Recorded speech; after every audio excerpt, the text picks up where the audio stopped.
Juhtivkomisjoni ettepanek on eelnõu teine lugemine lõpetada, kuid juhataja lauale on tulnud digitaalselt allkirjastatud tervise- ja tööminister Riina Sikkuti avaldus, ettepanek: palun katkestada eelnõu tubakaseadus ning alkoholi-, tubaka-, kütuse- ja elektriaktsiisi seaduse muutmise seadus 775 teine lugemine. Sellega Riigikogu arvestab. Katkestamise korral on muudatusettepanekute esitamise tähtajaks 10 tööpäeva ehk 27. veebruar kell 17.15. Kristen Michal. Aitäh, juhataja! Meil siin tekkis protseduuriline küsimus, igaks juhuks äkki harite meid, et kas sellistel juhtudel ei peaks olema ka valitsuse arutelu ja valitsuse otsust? Aitäh! Meil on Riina Sikkuti poolt allkirjastatud ettepanek, mida me arvestame. Niisiis, selle seaduseelnõu menetlemine katkestatakse. Eiki Nestor. Ja protseduuriliselt eelnõu algataja on Vabariigi Valitsus. Valitsus otsustab, kas eelnõu algatada või mitte. Kui ta otsustab algataja, siis ta määrab ka valitsuse esindaja. See on Riina Sikkut. Valitsus ei ole langetanud otsust eelnõu tagasi võtta, aga menetlustoimingute osas on Riina Sikkutil õigus ettepanekuid teha. Ehk antud juhul ei pea selline ettepanek andma peaministri allkirja. Kristen Michal. Aitäh! Mul tegelikult on küsimus, sest mina mäletan ka varasemaid pretsedente, kus valitsuse minister on palunud eelnõu tagasi võtta, aga küll sellist juhtumit hästi ei mäleta, kus minister on pärast seda, kui saal on teisiti hääletanud, palunud eelnõu lugemise katkestada. Kuidas te seda kommenteerite? Meil lihtsalt on menetluskord selline, et kõigepealt on ettekanne teise lugemise puhul, siis on küsimused, siis on läbirääkimised, siis vaatame läbi kõik muudatusettepanekud ja siis võtame vastu vastavad otsused. Seega, Taavi Rõivas. Ma paluks ka siiski selgitust, et ma ei mäleta oma 12-aastasest kogemusest ühtegi sellist näidet, kus minister oleks teinud ettepaneku katkestada ja ma saan aru, et nüüd meil ei olegi võimalik selle üle häälestada. Kas ma sain õigesti aru praegu? Jah, kui on valitsuse poolne, keda esindab antud juhul minister Sikkut, siis see on nende otsus. Aadu Must. Mul on ka protseduuriline küsimus. Ütlesite, et on parandusettepanekute tähtaeg 10 päeva. Kas kellelgi on õigus teha ettepanekut määrata lühemat parandusettepaneku tähtaega?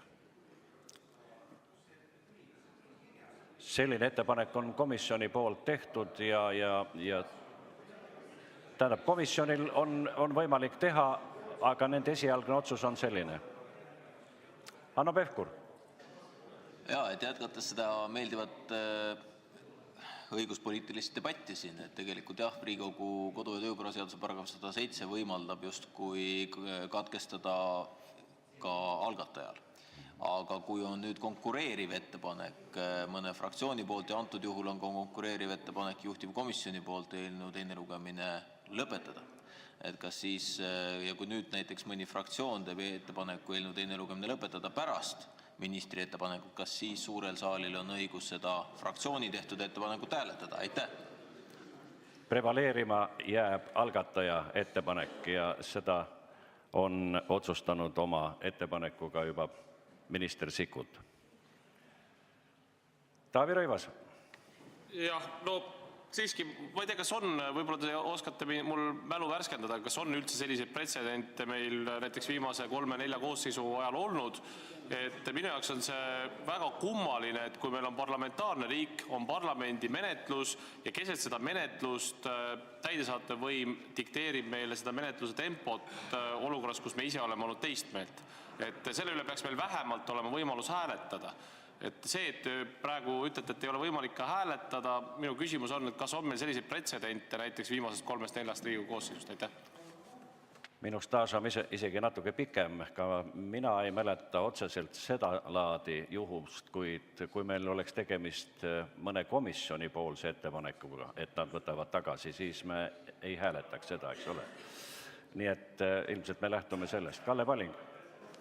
Ja aitäh, austatud istungi juhataja, et see Riina Sikkuti ettepanek oleks kõlanud oluliselt siiramalt, kui Riina Sikkut oleks istunud siin saalis, vaadanud seda arutelu käiku, kuidas hääletatakse ja seejärel teinud ettepaneku takistada, sest tema tahe, mida ta tahtis saavutada, ei läinud läbi. Aga mida me kuulsime täna siin arutelu käigus oli see, et Tarmo Kruusimägi juba ütles, et see paber on teie laua peal, ehk et Riina Sikkut tegelikult enne muudatusettepanekute hääletamist tahtis hääletustulemust mõjutada, ähvardades, kui te ei tee nii, nagu mina olen algatajana tahtnud, siis ma võtan selle oma algatuse tagasi, seades ohtu tegelikult palju enamat, nimelt meil jäävad need direktiivid, millele ka juhtivmenetleja viitas ilusasti üle võtmata. Nii et kuidas te nüüd seda kommenteerite? Kas minister sai mõjutada siin Riigikogu liikmete meelsust muudatusettepanekute hääletamisel? Sest paber oli teie laual varem.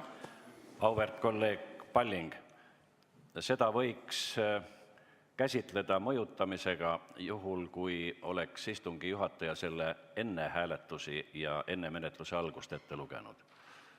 See oli juhataja laual. See on eraldi küsimus, kuidas Riigikogu juhatusele määratud kiri on jõudnud ka Riigikogu liikmeteni enne seda, kui Riigikogu juhatus on selle avalikuks teinud. Kuid antud juhul on küsimus selles, millest me rääkisime. Hanno Pevkur. Jaa, no vahest võib ja peab tähte närima, et kui ma võtan selle sama paragrahv 107 ette meie kodu- ja töökorras, siis seal on kirjas, et Riigikogu katkestab Riigikogu juhatuse, juhtivkomisjoni või eelnõu algataja ettepanekul. Et ka Riigikogu esimees juhtis tähelepanu, et eelnõu algataja esindaja on Riina Sikkut, aga eelnõu algataja on Vabariigi Valitsus. Ja tõepoolest, kui lähtuda sellest loogikast, et Vabariigi Valitsus on olnud algataja, siis ka katkestamise või eelnõu tagasivõtmise ettepaneku saaks teha justkui algataja ehk Vabariigi Valitsus. Ehk võib-olla siin oleks siiski vaja nüüd juhatusel võtta väike vaheaeg ja konsulteerida ka Riigikogu õigusteenistusega, et saada selgust, et kas eelnõu algataja antud kontekstis tähendab algataja esindajat või algatajat ehk Vabariigi Valitsus in corpore. Aitäh! Selles suhtes on sul, Hanno, kindlasti õigus, et see on tähenärimine. Meie lähtume sellest, et valitsus on oma esindajaks ja otsustajaks määranud minister Sikkuti. Tarmo Kruusimäe. Tänan, hea aseesimees. Kas on mingi võimalus meid, kõiki sinu töökaaslasi, kuidagi siit ausalt sellest keerulisest olukorrast välja tulla, et me ei peaks häbinägu peas koju minema, kõrvad lönta, sest täitesaadev võim pani terve Riigikogu suure saali paika? Aitäh! On mingi moodus väljendada meie tahet? Ma arvan, et seda päevakorrapunkti menetledes me oleme seda tahet avaldanud ja küllaltki reljeefsed olid lõppkokkuvõttes ka hääletused. Toomas Kivimägi. Aitäh, lugupeetud istungi juhataja. Te mainisite äsja, et juhul kui see ministri kiri oleks saanud teatavaks enne hääletamisi, siis oleks see tõlgendatav mõjutamisena. Me saame seda stenogrammist järele vaadata, aga minu mäletamist mööda te ütlesite just seda sama enne hääletust. Kas ma sain õigesti aru? Seda peab kontrollima juba protokollist. Kalle Palling.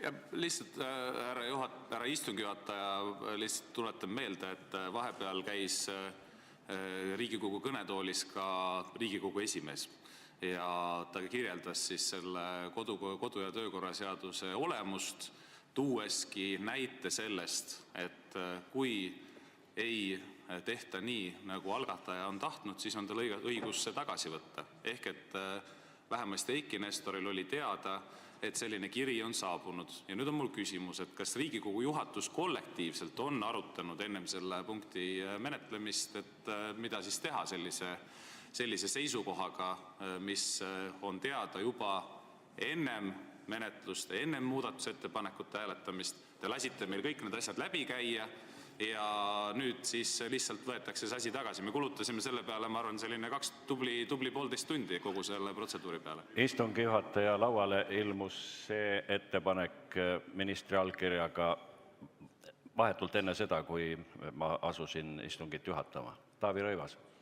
Aitäh! No, ma juhin tähelepanu, et siin ei ole tegelikult tegemist ju ainult poliitiliste valikutega, vaid tegemist on direktiivi ülevõtmisega ja sellel konkreetsel venima jäämisel võivad olla Eesti riigile ka väga valusad ja võib-olla ka kallid tagajärjed. Et praegu me oleme olukorras, kus minister Sikkut, kes on kindlasti väga tore inimene, aga kes ei ole olnud mulle teadaolevalt päevagi Riigikogu liige, paneb kogu Eesti Vabariigi parlamendi sundviskesse, milliseid otsuseid me tohime teha ja milliseid mitte. Et minu meelest ka on konstruktiivne see ettepanek, et juhatus võiks koguneda ja küsida nõu õigusteenistuselt, kas sellises olukorras on võimalik parlamendil oma tahet avaldada hääletuse teel. Jumala pärast, kui ausal hääletusel jääb kellegi seisukoht alla, siis on arusaadav, aga see, et minister, kes ei ole tegelikult nendes asjades ise väga kogenud, dikteerib mingit uut pretsedenti meile, minu meelest ei ole mõistlik. Et seda enam, kui see on esimest korda, siis me loome praegu uut praktikat. Aitäh! Tõenäoliselt me oleme selles debatis jõudnud faasi, kus on positsioonid üsna selgesti välja joonistunud. Seda arvestades võtab istungi juhataja 5-minutilise vaheaja, nähes, et Riigikogu juhatuse liikmed on saalis, me saame seda aega kasutada selleks. Aitäh!